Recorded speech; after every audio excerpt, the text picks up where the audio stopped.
Ahora sí, pongámonos quietos y abran sus Biblias.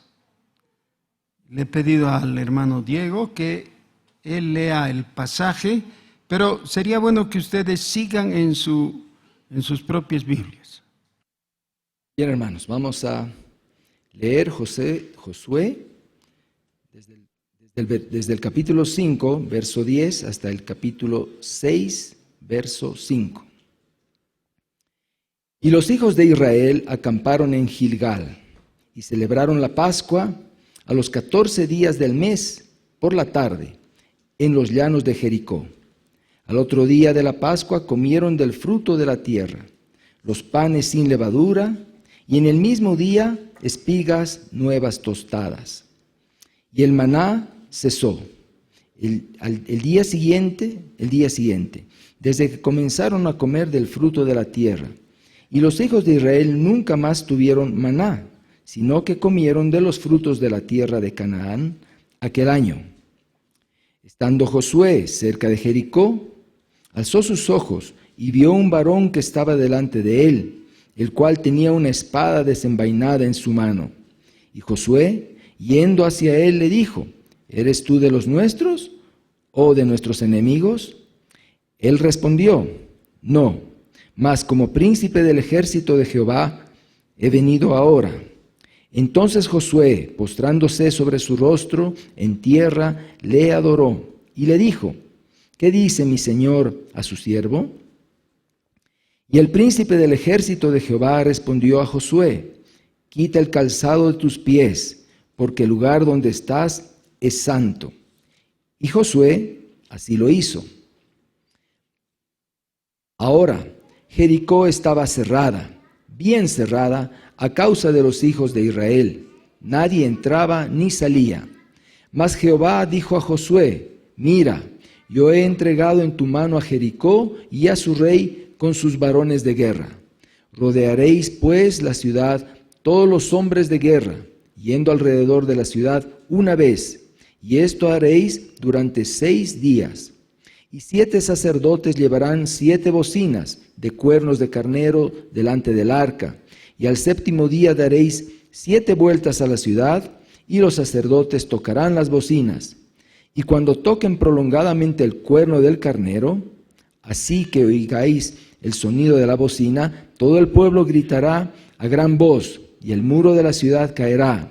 Entonces subirá el pueblo, cada uno derecho hacia adelante. ¿Por qué pasamos el tiempo y ponemos nuestra atención a algo tan antiguo como la historia de Josué? Bueno, hay una razón concreta.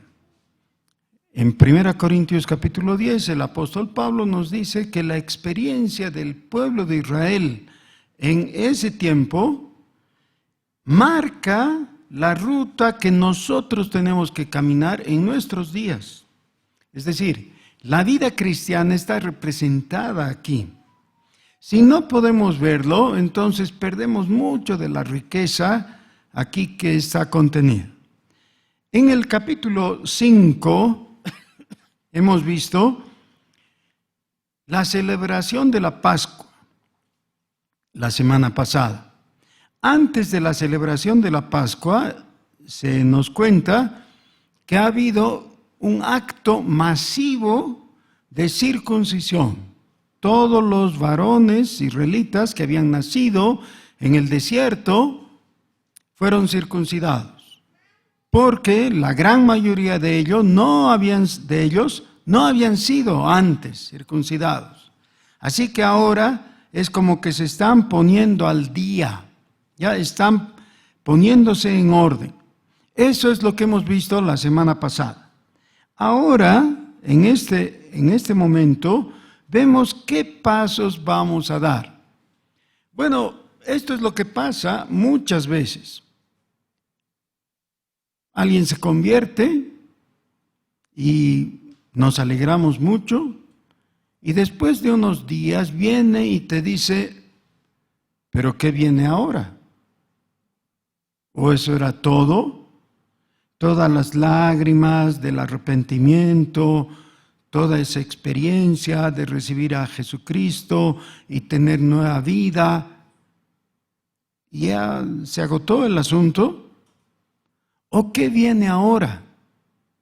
Y si nosotros no podemos trazar una línea clara de lo que hay que hacer y de lo que nos espera adelante, es que posiblemente no hemos leído ni el Antiguo Testamento ni el Nuevo Testamento con atención, porque aquí está todo dado. ¿Saben qué? Varios de ustedes vienen al segundo culto consecutivamente, y está muy bien, es su elección, tienen todo el derecho, porque para eso es que la iglesia ha habilitado 2 turnos. Pero de vez en cuando sería bueno que sepan que en el primer turno, en el culto del primer turno, estamos avanzando en el libro de los Hechos de los Apóstoles. Y a través de eso estamos viendo cómo la iglesia de Jesucristo ha ido desarrollándose en sus primeros años, sus primeras experiencias, y sentando un modelo de crecimiento que ojalá nosotros pudiéramos evitar. Sí, pero entonces, ¿por qué leemos Josué, un libro histórico del Antiguo Testamento? ¿Saben? Guarda un paralelismo muy cercano. Yo estoy pensando tener un retiro para el grupo de pastores y poder enseñar los 2 libros juntos, Josué y Hechos de los Apóstoles. Porque veo que realmente hay mucha enseñanza que se puede profundizar y enriquecer en la comparación de ambos. Pero ahora le vamos a poner atención a qué es lo que tenemos aquí. Dice que en el versículo 10, acamparon en Gilgal, lo cual significa hasta aquí terminó el éxodo como éxodo.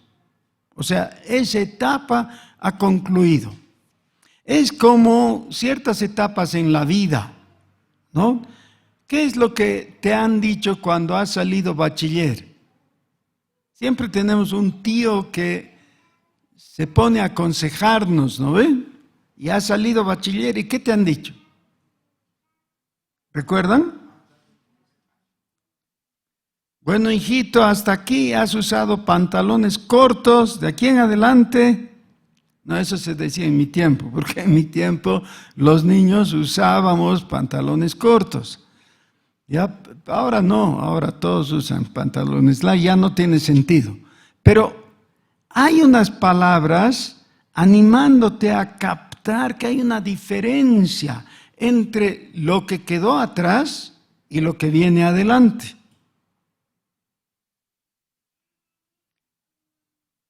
Fíjense el versículo 11. Al otro día de la Pascua comieron del fruto de la tierra, los panes sin levadura, y en el mismo día espigas nuevas tostadas. Después de 40 años en el desierto, ahora van a comer comida no ya de gente nómada, como lo habían sido por 40 años, sino comida de gente que podía sacar el fruto de la tierra. En el caso de ellos, era fruto que ellos no habían sembrado, no era de sus árboles, no era de sus plantitas, del trigo que ellos habían plantado. Era todo de los cananeos a los cuales ellos estaban despojando.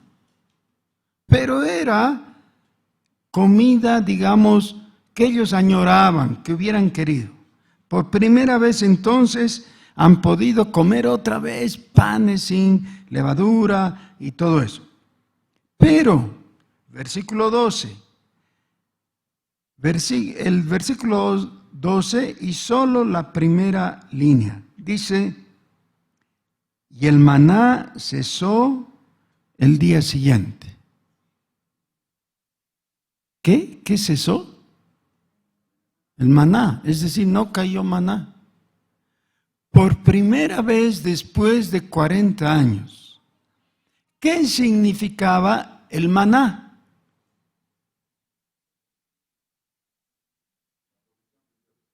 Sí, comida, pan de la manga. O sea, porque, ¿qué hacían para que Dios les mande el maná? ¿Hacían una remesa de oro o pagaban algo? ¿Tenían contrato con Dios para que Dios les dé el maná? No, era de la manga. O sea, por 40 años los israelitas habían comido de la manga. Dios nunca les reprochó eso, pero de vez en cuando les recordó para que ellos pudieran tener un corazón agradecido. Ahora, hay etapas en la vida en que todos nosotros hemos recibido de la manga, ¿no es cierto? Y está bien. O sea, cuando un niño nace, un bebé, ¿por qué logra sobrevivir? Gracias a la leche de su mamá. ¿Cuánto paga? No paga. Y más adelante empieza a utilizar las cosas de la casa, sus papás le compran ropita, le compran su cunita, y a medida que va creciendo, va recibiendo de todo. Generalmente, y especialmente en la sociedad boliviana, hasta que son grandotes, no ponen un centavo. En algunos casos no es así, pero generalmente así es. Bien grandotes y todavía siguen pidiendo para su micro, ¿no ve? Ya está bien. Pero eso tiene un límite. Hay un momento en que la persona tiene que afrontar la vida. El pueblo de Israel ha recibido el cuidado de Dios. Dios les ha dado agua de la roca y les ha provisto de diferentes maneras agua y maná. Les ha enviado las codornices para que tengan algo de carne, ¿no? Bueno, pero ahora han llegado y ahora para tener grano tienen que sembrar. El primer grano todavía es de la manga, en cierta forma. Sí, bueno, pero de aquí en adelante no van a ver más eso. La pregunta es, ¿hace Dios milagros todavía como el maná que cae del cielo? ¿Solo sí o no? Claro que sí. Claro que sí. Van a ver que cuando uno pone atención y mira las experiencias recientes, a veces cuando nuestros ingresos han decrecido más, es cuando mejor hemos vivido. ¿No es cierto? Y decimos, ¿por qué? ¿Cómo? Y no, a veces no tenemos explicación. ¿Ya? Esa es una de las explicaciones que la contabilidad no puede brindar. Porque la contabilidad de Dios es un poco diferente, ¿no? Así sucede. Y de vez en cuando Dios provee graciosamente más allá de lo que nuestro buen humor hubiera supuesto. Recuerdo una vez que tuvimos que ir a un lugar entre un grupo de hermanos de la iglesia.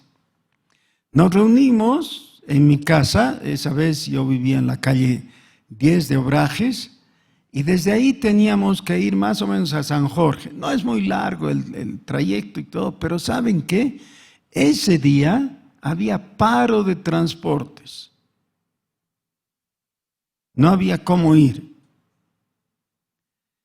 Y entonces llegamos a la esquina de la avenida Hernando Siles y la calle 10 con ese grupo de hermanos, y una hermana dice, ¿y ahora qué vamos a hacer?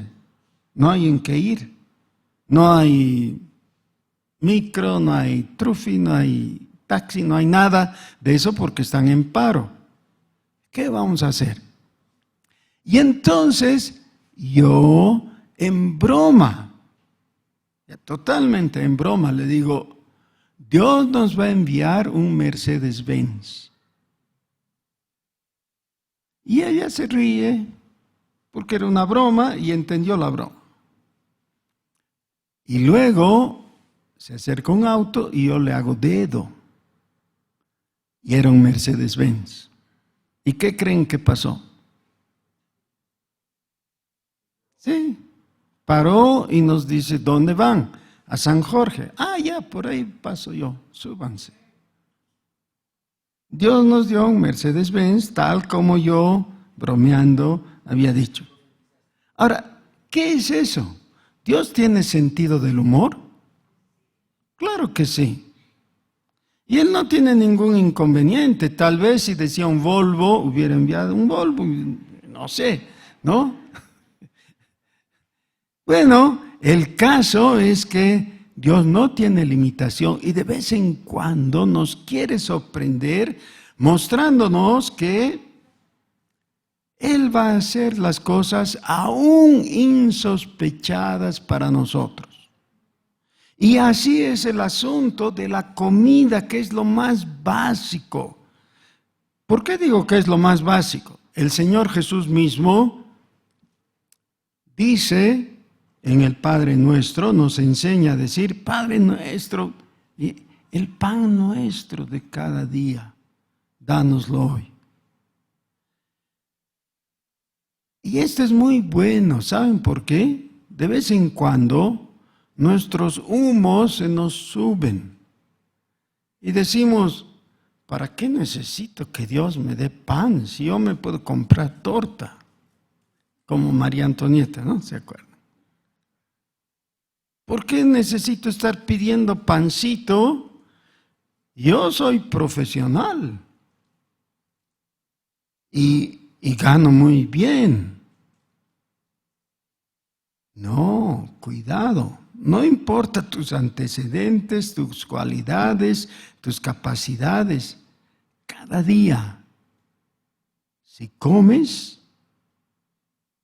necesitas reconocer, ese es el pan que Dios te da. Gloria a Dios, ¿verdad? Comemos porque Dios nos da. Un día nos da maná y al otro día no nos da maná y nos dice, vete a trabajar y gánate el pan. Sí, porque Dios ha establecido eso, Dios ha establecido que trabajes y ganes, pero aunque ganes y creas que por tu trabajo, esfuerzo, capacidad tienes, no, tienes que recordar siempre, Dios es el que te ha dado. Muy bien, dice el versículo 12, y el maná cesó el día siguiente, desde que comenzaron a comer del fruto de la tierra, y los hijos de Israel nunca más tuvieron maná, sino que comieron de los frutos de la tierra de Canaán aquel año. Claro, Dios les dio la tierra de Canaán, y ellos tuvieron que cultivarla, cuidarla y hacerla producir y todo. Sí, Dios fue el que dio. Cuando no había eso, Dios les dio maná. No les dio maná y la tierra. Lo uno o lo otro, porque Dios tiene una administración perfecta. Ok, muy bien.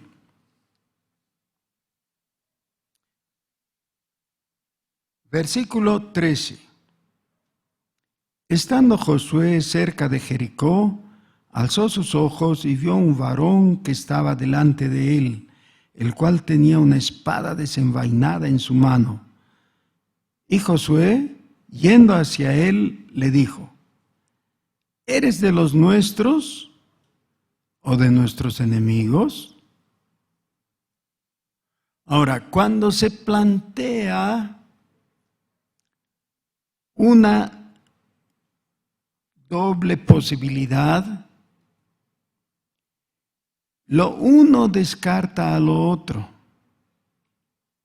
Ahí no corresponde la respuesta sí o no. La respuesta sí o no hubiera correspondido si la pregunta hubiera sido: ¿eres de los nuestros? Sí. Ya, correcto. O no, no es de los nuestros. Ya. Pero está dando una posibilidad doble y ahí la respuesta tendría que ser: sí, soy de ustedes, o soy en contra, o algo así. Pero la respuesta nos sorprende. Versículo 14. Y él, ese varón con una espada, le dice: no. ¿No a qué? No a que eres de los nuestros o que eres enemigo nuestro. ¿No a qué? Porque la pregunta tenía que ser reformulada. Tenía que plantearse bien. En la respuesta, el príncipe de los ejércitos de Jehová ha venido ahora. Eso es. No está viniendo un aliado, un ayudante. Está dejándose ver aquel que está a cargo. Muchas veces pensamos en nuestra vida como algo que nosotros enfrentamos y para lo cual buscamos la ayuda de Dios. Que Dios nos proteja, nos indique, nos guarde, nos prospere, nos bendiga. Pero de vez en cuando tenemos que recordar, no es nuestra causa, es la causa de Dios. Nosotros somos los que nos unimos a su ejército. Nosotros nos plegamos a su labor.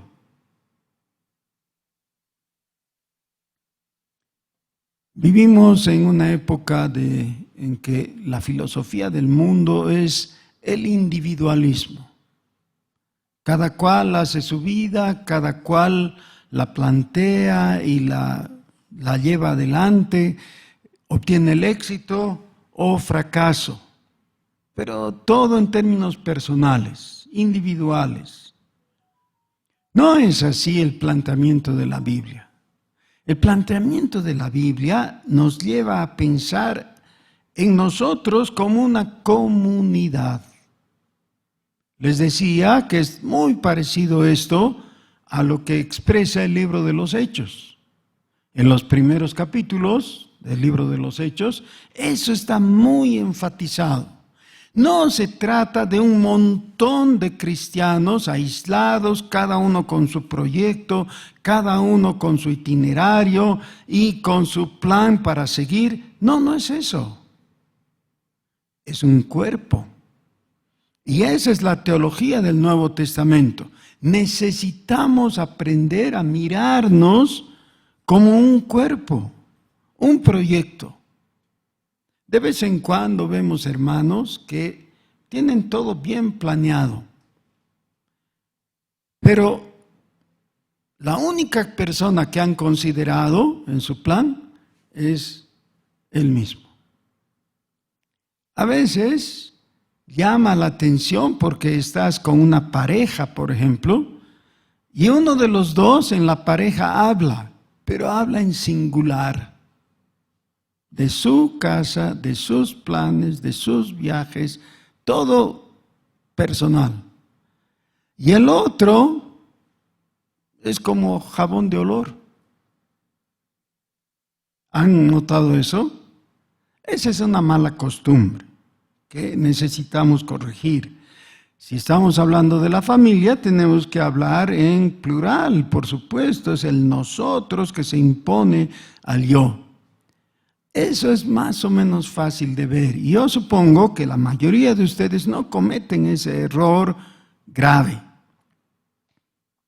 Sí, pero cometemos el error de pensar en nuestros planes personales y dejar de pensar en nosotros como el cuerpo de Cristo, como la iglesia. Y si no cambiamos de mente, por ahí vamos a encontrarnos luchando contra el Señor, sin saber cuáles son sus planes y cuál es su llamamiento. El encuentro de Josué con el capitán de las huestes del Señor fue vital. Eso es lo que fortaleció el corazón de Josué, que le llevó a realizar prodigios y conquistar ciudades, pueblos, algunos de ellos más poderosos que el pueblo de Israel. Pero Josué fue invencible. ¿Saben por qué? Porque seguía al invencible, a Jesús. En realidad esta es una cristofanía. Dice Josué, yo no sabía, así que Josué se postra delante del príncipe de las huestes de Dios. Y aquí podemos deducir que se trata de Jesucristo mismo, porque en cada caso, cuando era un ángel el que se presenta, el ángel dice, no me adores, adora a Dios. Pero aquí, este príncipe, que decimos que es Jesús, él acepta la adoración. Dice, y el príncipe del ejército de Jehová respondió a Josué, quita el calzado de tus pies, porque el lugar donde estás es santo. Y Josué así lo hizo. ¿Saben qué? Ese es el punto máximo en el encuentro con Dios. Está expresado en diferentes formas. Con Moisés es muy similar. ¿Recuerdan? Cuando Josué estaba cuidando de las ovejas de su suegro Jetro, se encontró con Dios y Dios le habló desde la zarza ardiendo. Esto es muy parecido. En otros casos, la situación fue un poco diferente. Dios es muy creativo, no necesita ir repitiendo las experiencias, pero ese es el punto más alto. El encuentro de Dios con el hombre cuando Dios se revela al hombre. Le deja ver lo que en el sentido natural es imposible de verse. ¿Cuál es el punto más básico de ese encuentro? ¿Cómo es que se realiza ese encuentro en lo más sencillo, digamos? Si esto es lo más alto, ¿qué es lo más mínimo de todo? ¿Cuándo se produce?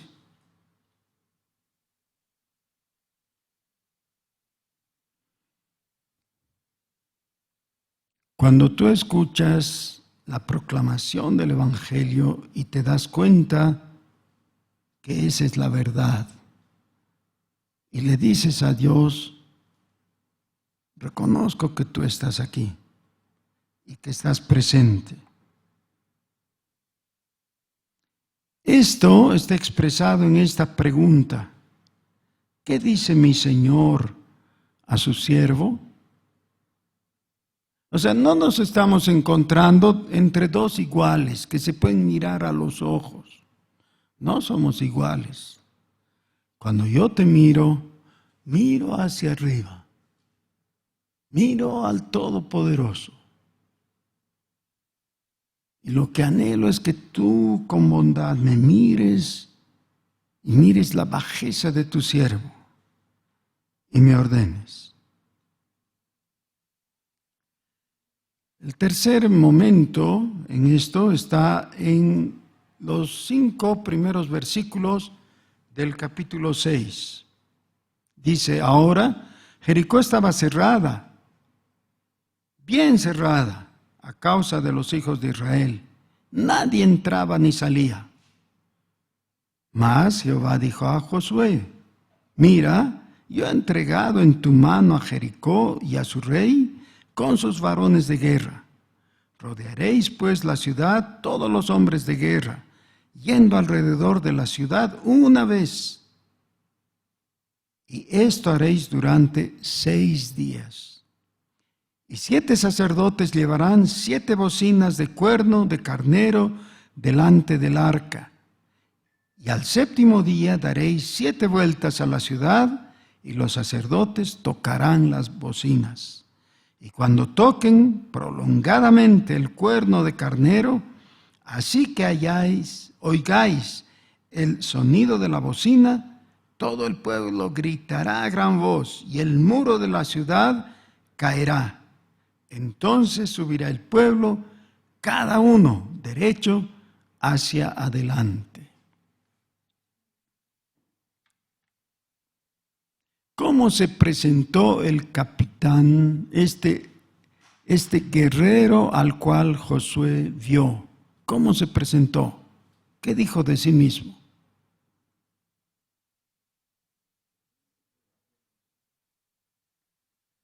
Sí, pero necesitamos tomar en serio las palabras.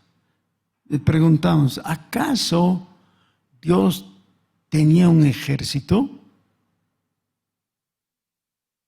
De vez en cuando la Biblia nos muestra que los ejércitos de Dios son celestiales, angelicales.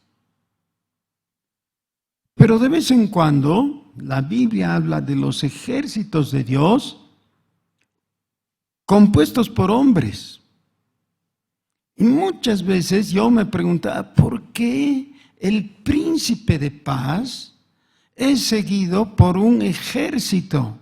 El ejército siempre es armado, ¿no? Es de guerreros. ¿Cómo es que el príncipe de paz tiene un ejército? Podría ser el príncipe de guerra, más bien. Pero el nombre del Señor Jesús es príncipe de paz. ¿Por qué? ¿Y saben qué he encontrado?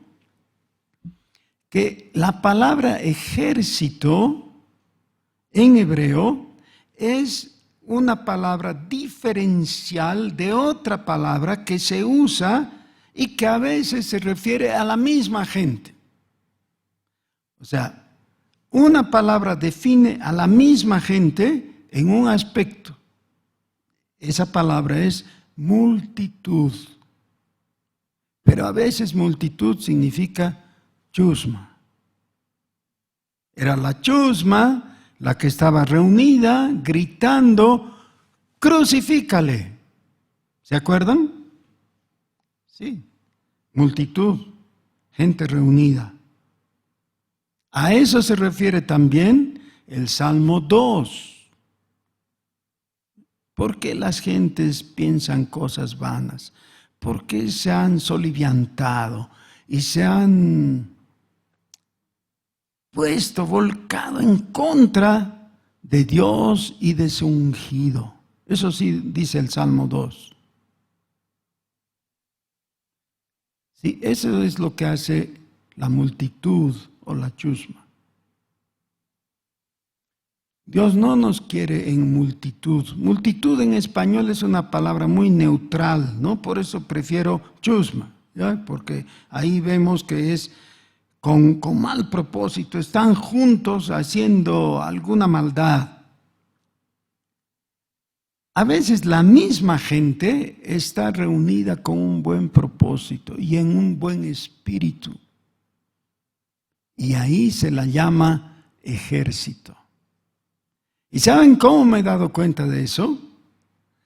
Porque en Apocalipsis dice que es el ejército de Dios el que alaba su nombre. Es decir, es un coro. Cuando estamos reunidos, podemos estar gritando, crucifícale, o podemos estar alabando a Dios. Y si lo estamos haciendo como un coro, entonces estamos organizados, ordenados, hay diferentes voces, aquí están los sopranos, los altos, los tenores, ¿no? Cada cual sabe lo que tiene que decir. Una de mis expectativas es cuando estemos junto al mar de cristal, todos nosotros cantando al Señor del cielo, alabando su nombre y gozándonos en su presencia. Y entonces compondremos ese coro o ejército del pueblo de Dios. No podemos quedarnos en el estado de chusma. Y no podemos quedarnos, aunque estemos librados, como ovejas dispersas, desorganizadas, aisladas. Es necesario que reconozcas, soy parte de este cuerpo. Y la persona que está cerca a mí, a través de la cual Dios ha puesto coyunturas para que, como dice Efesios 4, nos apoyemos y nos cooperemos. Una cosa extraña para nosotros y la gente de Occidente en general es que los hombres caminen de la mano, es decir, los varones, ¿no? Cuando vemos dos varones tomados de la mano en la calle caminando, sospechamos, ¿no? No nos gusta, no nos cae bien. Pero entre los árabes y entre los judíos, eso es bastante común. ¿Y saben qué? Entre los aymaras también. Así que si algo bueno de la herencia aymara podemos recuperar, ojalá sea eso. Entender que podemos caminar juntos reconociéndonos. Y que pensemos, no estoy solo, estoy en una batalla, pero no peleando por mi vida. Estoy conquistando aquello que Dios quiere. Entre los anuncios que se dieron en el primer culto está la campaña de evangelización que queremos hacer. Hemos invitado a un hermano experto que va a venir y va a dar un curso aquí para que todos participemos. Y una de las cosas que me preocupó es ver el número tan bajo de hermanos que se han inscrito para participar de la campaña. Y me pregunto, ¿por qué? ¿Por qué son tan pocos los que quieren participar de la campaña de evangelización? Y me temo que una de las razones sea que no nos sentimos involucrados en la guerra. Y hay una guerra espiritual. Pero captar que hay esa guerra, que es lo que nos revela el capítulo 6, los primeros versículos, y después va a seguir en eso. No sirve simplemente de la misma forma en que ahora sabemos que hay una guerra entre Rusia y Ucrania. Eso lo sabemos. ¿Y cómo nos afecta personalmente? No, tal vez psicológicamente, tal vez anímicamente, ¿no? Y algunos piensan, qué pena, qué cosa, ¿no? Y listo. Pero no estamos preocupados porque no nos afecta. Ninguno de nosotros está esperando que esta noche nos caiga una bomba. ¿No es cierto? No. Y me preocupa que muchos vean todo este esfuerzo de la evangelización como algo que es de los otros. ¿Ya? Aquí frente a mí están Arturo y Fernando, lado a lado. Mírense, por favor. Y díganse, eso de la evangelización es cosa tuya. Díganse. ¿Qué les parece? ¿Qué les parece si les pudiéramos escuchar cada uno diciéndole al otro, eso de la evangelización es cosa tuya, yo, ¿qué tengo que ver? Nos parecería muy raro y reprobable, ¿no? Así que ahora díganse lo contrario, por favor. Claro, nosotros tenemos que definirnos, es decir, no estamos en el centro de todo y Dios viene como capitán y nos protege y nos cuida y nos prospera y nos bendice y todo. Nosotros somos los importantes. No es así. Dios es el importante. Jesucristo es el importante. Y tú, si no participas, tal vez no eres. Tal vez no eres. No tienes nada que ver. Si lo que quieres ser es ser público espectador, como esos que van al estadio, ¿no? Y les critican a los jugadores, y a veces injustamente. Porque si tú le dices al criticón, a ver, ponte a correr al lado de ese jugador, ¿qué pasaría? Haría el ridículo, ¿no? Muchas veces, pero le critica como si él pudiera hacerlo mejor. ¿Esa es nuestra posición? Espero que no. Todos nosotros somos llamados, todos nosotros estamos involucrados. Fíjense cómo termina el versículo 5. Dice, en las instrucciones que Dios le da a Josué, entonces subirá el pueblo, cada uno derecho hacia adelante. Sí, pero derecho hacia adelante, ¿a qué?